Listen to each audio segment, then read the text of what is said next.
عملت كبده حلوه قوي، كبده المحلات بقى اللي ريحتها بتبقى جايبه من الشارع اللي جنبنا. عملت كبده حلوه قوي قوي بجد، وريحتها جميله، تتبيله حلوه ومميزه. وكمان عملت مكرونه وسندوتشات حلوه، وسلطه الطحينه بتاعتنا المميزه الكريميه. بتيجوا كده مع بعض نشوف عملنا العظمه دي ازاي. بسم الله الرحمن الرحيم، اللهم صل وسلم وبارك على سيدنا محمد. ازيكم يا حبايب قلبي، عاملين ايه؟ وحشيني خالص. يا رب تكونوا كلكم بخير وصحه جيده. النهارده هنعمل غدا حلو قوي. هنعمل الكبده مع المكرونه بطريقه حلوه. انا طبعا عملت الكبده قبل كده معاكم، بس المره دي هنعملها بتتبيله حلوه قوي هتعجبكم ان شاء الله. وكمان عملت المكرونه معاكم، بس هعمل مكرونه بطريقه النهارده هتعجبكم. طبعا انا معايا معلقه ثوم، ومعايا 2 حبه فلفل يعني حراق على بارد مقطعهم بقى حتت صغننه كده، ومعايا زيت، ومعايا قوطه، والقوطه بتاعتي انا ضربتها وصفتها. ومعانا بقى كده المقادير بتاعت الكبده. معايا كده كيلو من الكبده ومتقطعه اصابع رفيعه خالص هوريها لكم دلوقتي. ومعايا كده كميه حلوه من الثوم، نقول معلقتين. وطبعا الحاجه بقى اللي هتودي الكبده بتاعتنا في مكان تاني، معايا جزء كده من الليا، ويا ريت ولادي ما يسمعونيش بس هي بتبقى حلوه خالص، بس هما بيسمعوا عليا فبيفتكروا يعني ان هي تدي ريحه او طعم. لا والله العظيم بتخلي طعم الحاجه حلوه قوي. ومعايا ربع معلقه من الخل، ومعايا كده هريسه شطه، معلقتين هريسه شطه، وهي مش حراقه يعني هي بسيط خالص. ومعايا بقى كده اللي هيفرق معانا وهيدينا طعم حلو قوي، معلقه كمون، والكمون بتاعي حصى، ومعلقه كزبره. هنديهم تحميصه كده وهنبقى مع بعض خطوه بخطوه. والليمونتين دولت اول ما نيجي ندفع الكبده هنعصرهم بقى. ومعايا كده معلقه بهارات كبده، جبتها من عند يعني اي عطار بتقولي له، فبتبقى بالشكل ده. ممكن تجيبيها اللي هي الباكت دي. ومعايا كده نص معلقه فلفل ونص معلقه ملح، بس مش اكتر من كده. اول حاجه نروح نعملها الصلصه. كده حله حبايب قلبي مولعين عليها، وهننزل كده بمعلقتين زيت بالشكل دوت. وهننزل بقى كده اول الزيت بتاعنا ما يسخن بس كده في الحله، هننزل بالثوم. هننزل معلقه الثوم يا حبايب قلبي بالشكل دوت. وانا مش بدي لون ولا حاجه للثوم خالص، انا بس اول ما اخد تقليبه كده،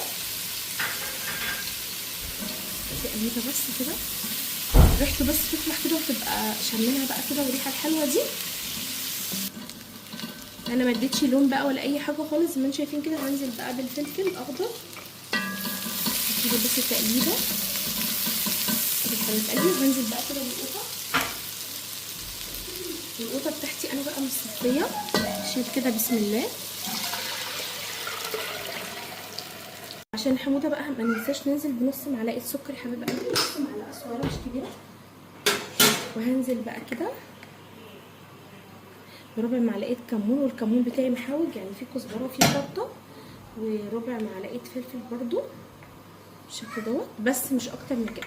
هوطي بقى على الصلصه واسيبها مع نفسها ونروح نتبل الكبده. طاسه بقى كده يا حبايب قلبي، واهم حاجه بقى ان احنا نحمر كده الكزبره والكمون، هنديلهم تحميره كده علشان خاطر احنا هنعمل تركيه حلوه قوي. انا عندي كمون بكزبره بشطه جاهزين، بس انا هنعمل تركيه حلوه في الكبده بتاعتنا. في اوقات بنبقى ماشيين كده ونشم ريحه كبده حلوه قوي بتجذبنا كده. هنعمل الكبده دي في البيت ان شاء الله باذن الله بطريقه سهله وبسيطه. طبعا زي ما انتم شايفين الكزبره بتنط كده النطه دي وبتعمل صوت كده، ده دليل بقى على انها اتحمصت والريحه حلوه قوي. هنطفي عليها ونسيبها بقى تبرد كده ونشوف هنعمل ايه. دلوقتي معانا اهو يا حبايب قلبي، هننزل بقى كده بالكزبره والكمون. طبعا اللي احنا حمصناهم وريحتهم قلب الدنيا. وايه التركيه دي عايزه هون يعني هون، مش هينفع ان احنا نعملهم في الكبه. هناخد بقى كده طبعا عشان متحمصين سامعين بقى الصوت الحلو دوت. وكمان هنعمل كده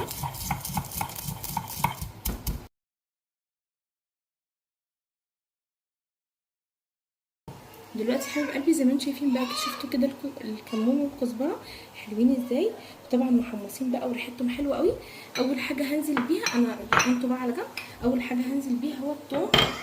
هنزل بقى بكميه الثوم بالشكل دوت.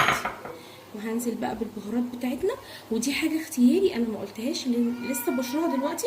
يعني نقول ربع معلقه جوز الطيب اختياري، لو انت مش حباها مفيش اي مشاكل خالص، يعني مش ضروري تحطيها. هناخد بقى كل الكلام الحلو بتاعنا دوت وندقه. هنحط بقى كده اللي احنا ايه حمر، هندق بقى حلو التومه بتاعتنا بقى كده دقينا بقى التوم يا حبيب قلبي كده بالكزبره بالكمون اللي احنا حمصناه والبهارات وجوز الطيب، والريحه حلوه قوي. وزي ما انتم شايفين كده معجون حلو قوي. هاخد منه معلقه واحده بس مش دلوقتي، انا ناسيه. هحط حاجات وبعد كده ناخد معلقه علشان خاطر المعلقه دي هتفرق معانا في الاخر. هناخد بقى كده هرسه الشطه كده، وهناخد الخل، وهنقلب بقى كل ده حلو قوي كده. نقلب بقى كله كده حبيب قلبي، كل البهارات مع كل حاجه كده. شايفين بقى الخلطه حلوه قوي. هناخد منها معلقتين دول نخليهم على جنب. هناخد بقى الكبده بتاعتنا، هجيب طبق. طفت الكبده بقى يا حبيب قلبي وصفيتها، بديها شطفه خفيفه خالص. انا مش بشجع عدم شطف الكبده، يعني لازم نديها شطفه خفيفه. وهننزل بقى كده بالتتبيله بتاعتنا. وطبعا التتبيله اللي انا عاملاها دي تكفي كيلو من الكبده، دي كيلو طبعا متقطعه صوابع، يعني زي ما انتم شايفين كده. انا جايباها بالشكل دوت من الجزار. انا قلت له ان انا عايزه اوريكم واحده اصابع كده. هقلب بقى كده التتبيله بتاعتنا، ريحتها حلوه قوي، طعمها كمان ان شاء الله باذن الله هيكون احلى. طبعا بقى ايه التتبيله بتاعتنا دي بتاعت المحلات بقى، لما نبقى ماشيين كده في الشارع وفي حاجه تجذبنا كده ونبقى هنتجنن نخش ناكل من المطعم ده، احنا عاملين تتبيله تركيه كده حلوه خالص، نفس المطاعم بالظبط وافضل كمان. طبعا كلنا بنشجع حاجه البيت يا حبيب قلبي في الوفر وفي كل حاجه يعني. كمان انتوا شايفين الاسعار بقت عامله ازاي، فنعمل حاجه في البيت بتكون اوفر كتير كده. هسيبها 10 دقايق بس في التتبيله ونشوف هنعمل ايه. دلوقتي بقى يا حبيب قلبي هنعمل بقى الكبده، ومعانا بقى كده زيت. انا مش هحط زيت كتير ولا حاجه، حلوه قوي كده. وهنزل بقى كده بالقطع اللي نديها بقى كده تشويحه. دلوقتي حبيب قلبي اول ما اللي بتاعتنا اخدت اللون الخفيف دوت، هننزل بقى بالمعلقتين اللي احنا كنا شايلينهم على جنب. ودي التركايه بقى، الريحه بتبقى فظيعه في الوقت ده. شايفين الجمال؟ هي دي بقى الريحه اللي بتجيبنا من بعيد على محلات الكبده.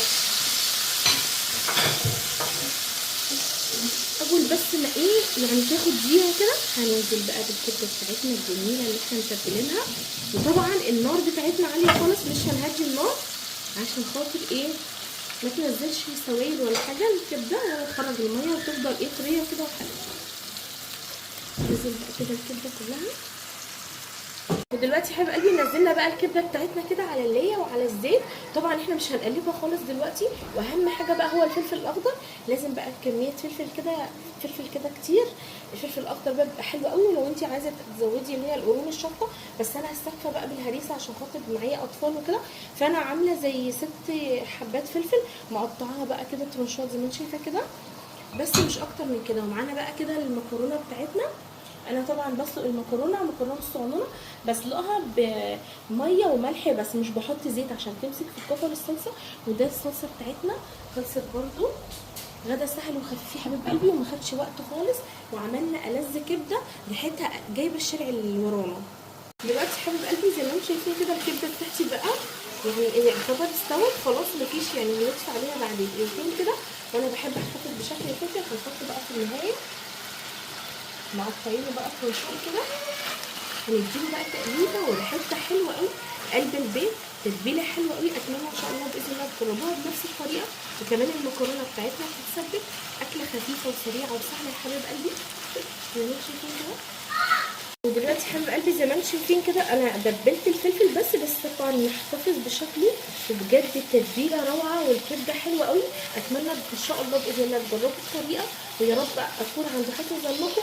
وكل اللي انا بتمناه هي محبتكم ليا يا حبايب قلبي اخواتي واصحابي، ويا رب اكون بفيدكم. واللي جرب وصفه من وصفاتي يا ريت يكتب لي حبايب قلبي. في الوقت ده بقى كده هنمشي، هننزل بقى عصره الليمونه بتاعتنا الجباره دي بالشكل دوت، بس مش اكتر من كده. نقدم بقى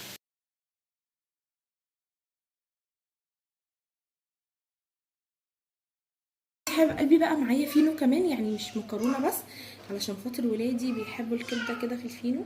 هننزل بقى كده بالكبده، تتبيله حلوه قوي وريحتها جميله وقلب البيت بجد.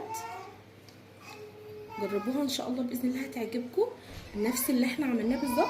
عملت بقى سلطه الطحينه اللي هي بالزبادي، عملتها معاكم قبل كده كم مره، اللي هي بتبقى كريميه خالص كده. ارجعوا بقى للفيديوهات القديمه، وهنزل لكم برده المقادير بتاعتها في صندوق الوصف ان شاء الله. هننزل بقى كده يا جماله يا جماله. هخلص بقى السندوتشات كلها واوريكم الاكل بتاعنا في النهايه. اجمل غدا يا حبيب قلبي، عملنا مكرونه بطريقه سهله وبسيطه، والمكرونه اللي بتبقى بالثوم دي بتبقى حلوه وجميله وطعمها بيبقى لذيذ قوي. وكمان عملنا ألذ كبده، عملناها من اول التتبيله طريقه حلوه قوي ان شاء الله باذن الله تعجبكم. عملت سندوتشات وكمان عملت مكرونه علشان خاطر اللي حابب يعملها كده واللي حابب يعملها كده. بجد ما وقفتش كتير في المطبخ. اكله بقى دي اكله المستعجلين عشان ما وقفش كتير في المطبخ يا حبيب قلبي، اكله بسيطه وخفيفه وان شاء الله باذن الله تعجبكم الطريقه. وكل اللي بتمناه من ربنا هي محبتكم ليا ودعمكم ليا باللايكات وبالاشتراكات الجديده. وبشكر كل حبيب قلبي اللي نوروا قناتي، ويا رب ما يحرمنيش منكم ابدا، ودايما تدعموني. وان شاء الله باذن الله كل يوم جديد في مطبخ رشا صبري. اشوفكم على خير في فيديو جديد، ولو عجبكم الفيديو يا ريت ما تنسونيش باللايك. باي.